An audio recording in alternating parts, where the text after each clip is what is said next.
Olá, estamos de volta com a série Origens, no segundo tema. Hoje, o nosso assunto é Origens da Vida. Em Romanos capítulo 1, versos 19 e 20, o apóstolo Paulo trata de design inteligente. Claro, não com essa linguagem, mas o que ele fala ali, o conceito é exatamente esse. Veja, Paulo diz que os atributos invisíveis de Deus, o Criador, tanto seu eterno poder quanto sua própria divindade, claramente se reconhecem desde o princípio do mundo, sendo percebidos por meio das coisas que foram criadas. Ou seja, ele parte da ideia da digital para aquele que imprimiu ali as digitais. É mais ou menos como ciência forense. Os investigadores, quando querem descobrir ali pistas a respeito do criminoso que praticou um ato, eles conseguem coletar ali fio de cabelo, alguma marca que possa, algum vestígio que possa lhes possibilitar exame de DNA, enfim, eles entendem disso. Eles levam tudo isso para o laboratório e frequentemente conseguem desvendar um crime. Na verdade, isso ilustra o que nós chamamos de argumento teleológico. Assim como vimos no programa número 1, a origem do universo, com respeito ao argumento cosmológico, o argumento teleológico também se compõe de 3 premissas, que formam também um silogismo. A primeira diz assim: tudo que tem um projeto tem um projetista. Isso nos parece também bastante óbvio, né?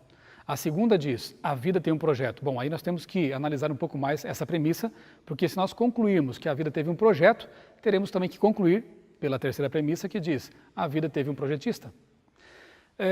Se eu lhe propusesse aqui um pequeno teste, e lhe pedisse para observar com atenção essa foto que você vê aí na tela, isso que você vê aí na sua tela, é fruto de design inteligente ou causas naturais? Tenho certeza que você rapidamente responderia: claro que isso aí só pode ter sido projetado por alguém inteligente.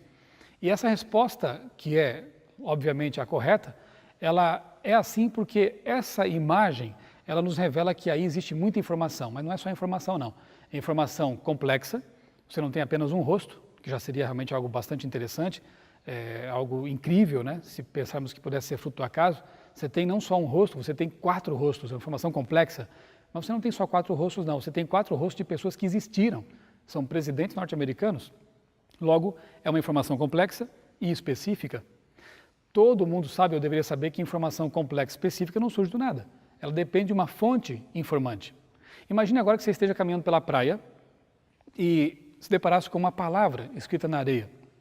E aí viesse um brincalhão e falasse o seguinte para você: olha, essa frase aí, essa palavra apareceu ao longo de milhões de anos, devido ao mar estar batendo aqui, o vento soprando, e acabaram organizando essas partículas de areia formando essa palavra. Eu tenho certeza que você não aceitaria essa explicação.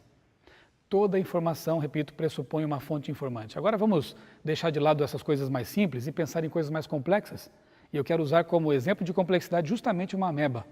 Veja, no núcleo de uma ameba existe tanta informação quanto os 30 volumes da Enciclopédia Britânica, no núcleo de uma ameba que é invisível a olho nu. Vamos avançar um pouco mais agora na escala de complexidade e pensar no genoma humano. Se fosse impresso como listas telefônicas, o genoma humano ele ocuparia ou formaria uma pilha de volumes de cerca de 170 metros de altura, pouco menos da metade do Pão de Açúcar.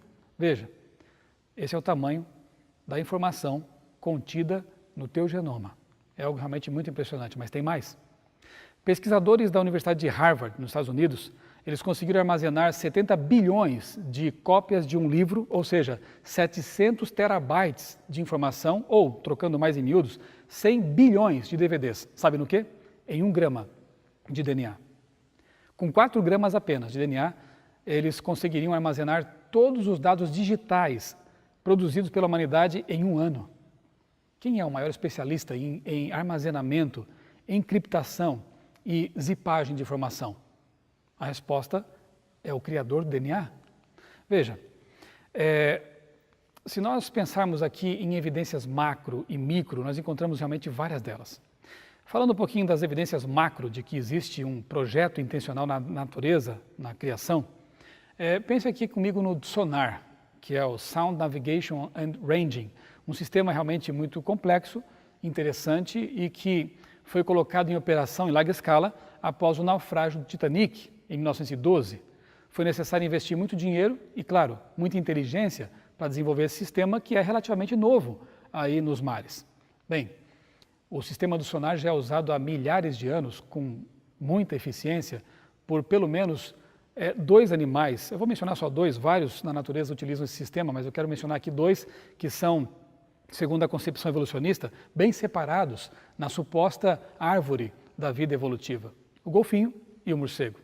Ambos usam o mesmo gene chamado prestina para se orientar por meio desse sistema tão complexo que é o sonar. Ambos, morcegos e golfinhos, produzem uma proteína também chamada prestina, com as mesmas especificações estruturais. A prestina executa as mesmas funções nessas duas espécies distintas. A pergunta é, se a teoria da evolução é correta, como que duas espécies tão distintas, que não têm parentesco evolutivo próximo, puderam surgir nelas, a mesma proteína, o mesmo gene, que codifica a mesma função? Realmente é algo difícil de entender. Se o sonar dos navios exigiu inteligência e dinheiro para ser fabricado, por que o sonar do golfinho e do morcego não teriam exigido também inteligência para serem postos em funcionamento? Pense agora no GPS, tão importante nos nossos dias, não é? O Sistema de Posicionamento Global. Ele foi declarado totalmente operacional apenas em 1995 e foram necessários aí 10 bilhões de dólares de investimento para colocar os satélites e todo o sistema funcionando. Milhares de anos atrás, um ser vivo que muitos consideram insignificante, a formiga, já usava muito bem o sistema de GPS. Mas tem um detalhe, o sistema de GPS humano consome energia e recebe informações de satélites. O GPS da formiga, ele pesa quase nada, requer pouca energia para funcionar e não causa dano ao meio ambiente. O nosso planeta, ele é magnetizado e as formigas percebem esse magnetismo graças ao sensor das antenas, depois elas traduzem essa informação e enviam para o cérebro, que vai decodificar tudo isso. E esse sistema aí, o que você acha? Ele surgiu por mutações fortuitas, casuais, surgiu por acaso, ou ele foi projetado, assim como o sistema de GPS que o ser humano tem e que não é tão eficiente quanto este? Pense agora em válvulas. Ao observar uma válvula, você conclui que ela foi projetada ou que ela seria fruto de ajuntamento casual de materiais, de metais, enfim. Bem, deixa eu lhe falar um pouquinho sobre um animal que dispõe de válvulas super precisas, pequenas, e das quais ele depende para viver. A girafa. A girafa tem a cabeça tão elevada, está tão alta ali, que o coração dela é muito grande para bombear sangue até o cérebro, mas acontece que se no momento em que ela abaixasse a cabeça para beber água, não fosse um sistema realmente muito eficiente de válvulas ao longo do pescoço, ela teria um AVC instantâneo e morreria. No momento em que ela erguesse a cabeça, se ela sobrevivesse ao AVC, né? Erguesse a cabeça, ela teria ali uma queda de pressão brusca e desmaiaria, poderia morrer também. Como que ela se vira? Como que ela resolve esse problema? Ela dispõe, como eu disse, de um sistema de válvulas interligadas ao longo do pescoço, que regulam a pressão do sangue, permitindo que a quantidade exata de sangue chegue à cabeça dela quando ela baixa e quando levanta, também permitindo que esse sangue desça aos poucos, um sistema de válvulas preciso, justamente ali bem afinado para que ela possa sobreviver. O que você acha disso? Tem mais, vamos pensar um pouquinho agora nas evidências do mundo microscópico, né? As evidências micro. Observe essas fotos aí na sua tela, o que você acha que é isso? Essa outra, parecem até pinturas modernas e belíssimas, né? Observe essa outra aqui, que tons bonitos. Essa aqui, então. Outra. Mais uma. Conseguiu imaginar o que são? Asas de borboletas ampliadas de 7 a 17 vezes. Olha que coisa maravilhosa. Mas eu quero agora ir para algo menor ainda. Vamos invadir o mundo micro mesmo. Pense agora no DNA. O DNA, a molécula da vida, ela se compõe de 46, cada célula, né, se compõe de 46 cromossomos humanos, tem 2 metros de filamento DNA, cada uma delas, e são trilhões, né? 3 bilhões de bases, as famosas adenina, citosina, guanina e timina, e aproximadamente 30 mil genes que codificam proteínas essenciais para o funcionamento do corpo humano. Tudo isso ali é armazenado numa célula realmente diminuta, muita informação. Agora tem mais, o genoma humano, o genoma adota uma organização muito incomum, conhecida como fractal. A arquitetura específica que os cientistas encontraram, chamada glóbulo fractal, permite que a célula empacote o DNA em um formato incrivelmente denso, que você vê aí na sua tela agora, e a densidade de informações alcançada é trilhões de vezes mais alta do que é encontrada em uma memória de computador. Veja, trilhões de vezes. E isso sem permitir que o genoma se embarace ou dê nós, o que inviabilizaria o acesso da célula ao seu próprio genoma. Além disso, o DNA pode facilmente ser desdobrado e novamente dobrado durante os processos de ativação genética, repressão genética e replicação celular. Complexidade elevada a quase infinito, né? Agora pensemos um pouquinho no enigma da engrenagem. O que é isso? Alguns anos atrás, foi descoberto num veio de carvão datado em supostos 300 milhões de anos um dente de uma roda dentada. Uma liga que não ocorre na natureza, o que realmente pressupõe que essa liga, esse dente, só pode ser parte de uma peça fabricada por pessoas inteligentes. Agora, os cientistas evolucionistas tiveram um grande problema para resolver. Primeiro, como explicar que uma peça que é claramente fabricada por pessoas inteligentes tenha ido parar dentro de um veio de carvão datado em 300 milhões de anos? Somente duas conclusões podiam ser tomadas, antes da terceira que eu vou mencionar depois. Primeira, ou os dinossauros fabricavam peças como essa, porque eles não supõem, os evolucionistas, que seres humanos vivessem há 300 milhões de anos, então nós podemos descartar essa possibilidade, ou os métodos de datação podem conter erros, crassos nesse caso, e esse carvão não teria realmente 300 milhões de anos. De qualquer forma, as duas possibilidades são não muito boas para a teoria da evolução. Resultado, depois de estudar bastante esse assunto, os cientistas concluíram que essa peça só poderia ter sido produzida por uma nave alienígena que deixou cair aqui no carvão milhões de anos atrás, tendo ficado presa ali naquele veio. Não parece uma boa explicação realmente, né? Mas o que ela nos sugere? Que mesmo assim, os cientistas não conseguem imaginar que uma peça pudesse ser fruto do acaso. É preciso que alguém tenha planejado. Pense num motor de combustão interna. Veja, um motor rudimentar, até simples, né? Existem coisas muito mais complexas. E agora pense um pouquinho nos nanomotores, tecnologia de ponta, algo que está sendo desenvolvido nos nossos dias, né? Um motor que cabe talvez ali na ponta do dedo, caiba ali, muito pequeno. Bem, isso aí realmente revela muita inteligência, design inteligente. Agora, milhares de anos atrás, alguns seres vivos, como as bactérias e mesmo os espermatozoides, né? Eles já dispunham de um mecanismo muito mais eficiente do que esses motores que eu mencionei. Os nanorotores, né, que fazem com que o flagelo da bactéria que tem esses flagelos possa se locomover, e esse motor biológico, ele funciona com energia elétrica. E tem uma perda pelo atrito mínima, quase nula.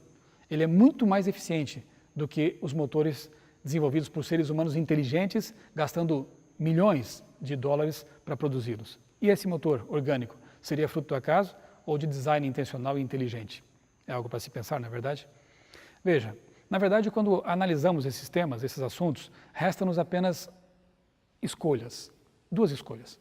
Richard Dawkins, que é tido como um dos biólogos um dos maiores defensores do evolucionismo em nossos dias, ele disse certa vez no livro Relojoeiro Cego: a biologia é o estudo de coisas complexas que dão a impressão de ter um design intencional.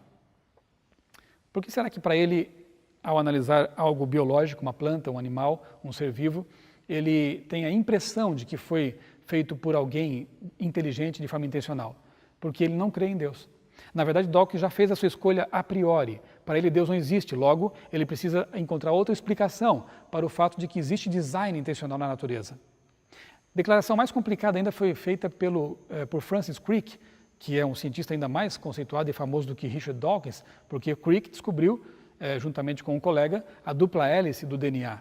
Crick disse o seguinte: os biólogos devem ter sempre em mente que aquilo que vem não foi planejado, mas evoluiu. Por que eles têm que ter sempre em mente algo? Porque a mente deles talvez aponte para outra direção e eles precisam então concluir que não foi criado. Por quê? Porque nós não cremos em Deus.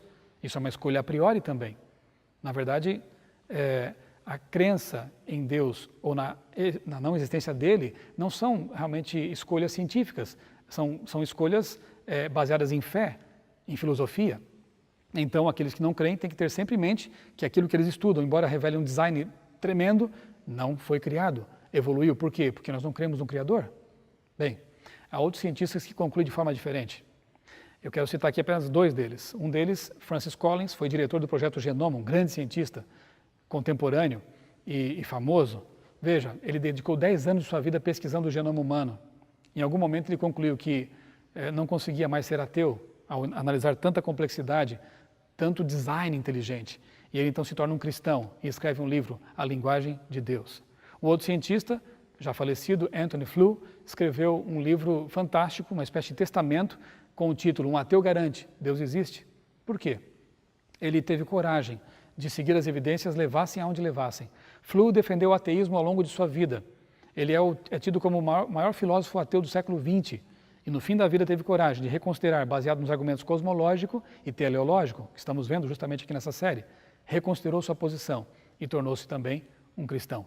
É possível, pela ciência, chegar sim à constatação de que existe um Criador por trás da criação.